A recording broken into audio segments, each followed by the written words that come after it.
হাজাৰ কোটি টকীয়া কেলেংকাৰীত অভিযুক্ত আৰএইচ খানৰ পুনৰ নিযুক্তিক লৈ বিতৰ্কৰ সৃষ্টি হৈছিল। পুনৰ নিযুক্তি দিবলৈ ওলোৱাক লৈ সৃষ্টি হৈছে বিতৰ্কৰ। প্ৰশ্ন হয় বিভাগীয় মন্ত্ৰী অৱগতনে এই সন্দৰ্ভত? প্ৰধান সচিব অৱগত হয় নে নহয় আৰএইচ খানৰ পুনৰ নিযুক্তি সন্দৰ্ভত? যদি নহয় তেনেহলে স্বাভাৱিকতে প্ৰশ্ন হয় কাৰ নিৰ্দেশত চলে সমাজ কল্যাণ বিভাগ? কোনো বেপাৰীৰ নিৰ্দেশত চলে নেকি ৰাজ্যৰ সমাজ কল্যাণ বিভাগ? চৰকাৰক বদনাম কৰিবলৈ কোনো দুষ্ট চক্ৰৰ এয়া নিকৃষ্ট ষড়যন্ত্ৰ নেকি? এনে প্ৰশ্ন এতিয়া উত্থাপন হৈছে। এই ডাঙৰ প্ৰশ্নসমূহ অৱতাৰিত হোৱাটো স্বাভাৱিক এই মুহূৰ্তত। অৱশ্যে বিতৰ্ক সন্দৰ্ভত প্ৰতিক্ৰিয়া প্ৰকাশ কৰিছে মন্ত্ৰী অজন্তা নেওগে। সঞ্চালক পদত পুনৰ নিযুক্তি হ'বই নোৱাৰে বুলি মন্তব্য মন্ত্ৰী অজন্তা নেওগৰ। আইনগতভাৱে যিখিনি ব্যৱস্থা লৈছে সেইমতে কৰা হৈছে বুলিও মন্ত্ৰীগৰাকীয়ে উল্লেখ কৰে। আমি আপোনালোকক দেখুৱা বিচাৰিছো মন্ত্ৰী অজন্তা নেওগৰ ভাষ্য। আপোনাৰ যিটো সমাজ কল্যাণ বিভাগত আৰএইচ খানক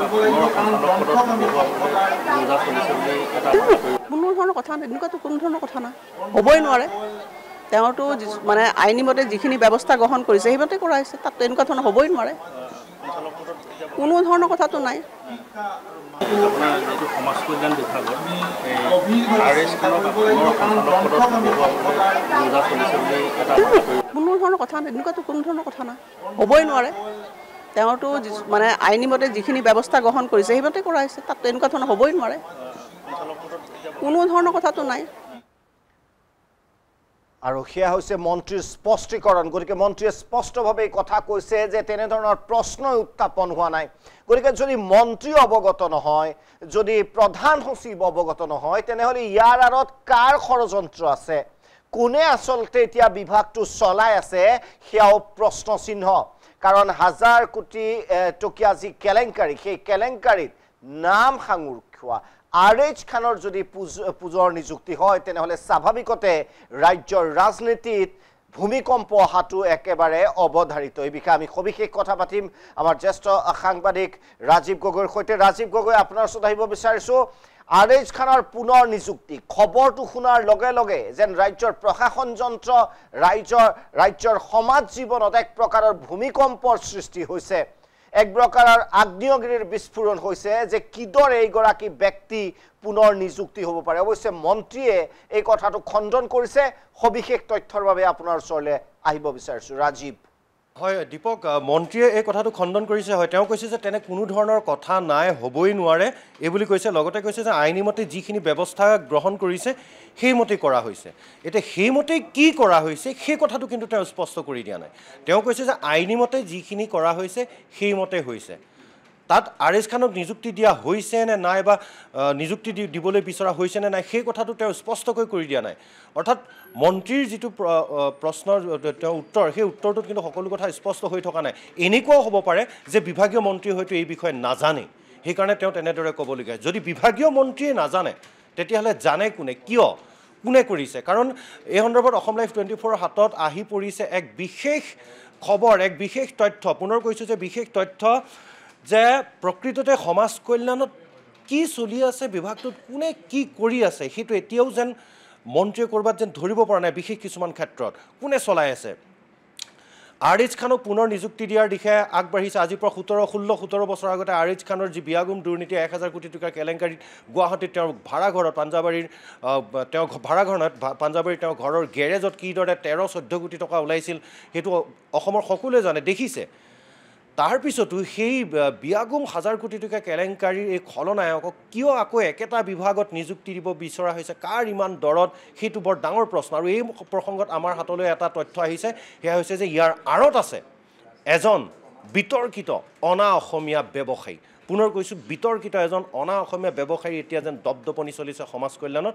আৰু এই বিতৰ্কিত অনা অসমীয়া ব্যৱসায়ীজনৰ ছত্ৰছায়াতে যেন আৰএইচ খানক পুনৰ ঘূৰাই লৈ আহিব বিচৰা হৈছে সমাজ কল্যাণলৈ, যাতে আৰএইচ খান বা সেই অনা অসমীয়া ব্যৱসায়ী যাতে লুটি পুটি খাব পাৰে বিভাগটো।